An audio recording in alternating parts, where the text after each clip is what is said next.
The Transfiguration, one of the most awe-inspiring events in Jesus' ministry, was the Transfiguration, which demonstrated his divine nature and affirmed his mission. Jesus took 3 of his closest disciples, Peter, James, and John, and led them up a high mountain. As they reached the summit, an extraordinary event occurred.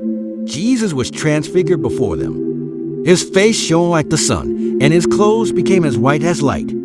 The disciples were overwhelmed by the radiance and glory that emanated from him. Suddenly, 2 great figures from Jewish history, Moses and Elijah, appeared and began talking with Jesus. Moses represented the law, and Elijah represented the prophets, showing that Jesus was the fulfillment of both the law and the prophets. Peter, struck by the significance of the moment and eager to honor the presence of these revered figures, said, "Lord, it is good for us to be here.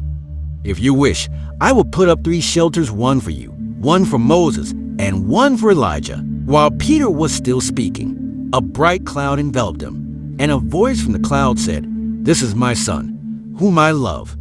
With him I am well pleased. Listen to him." The disciples were terrified and fell face down to the ground. But Jesus came and touched them. "Get up," he said. "Don't be afraid." When they looked up, they saw no one except Jesus. As they were coming down the mountain, Jesus instructed them, "Don't tell anyone what you have seen until the Son of Man has been raised from the dead." The disciples pondered the meaning of this instruction and the significance of the vision they had witnessed.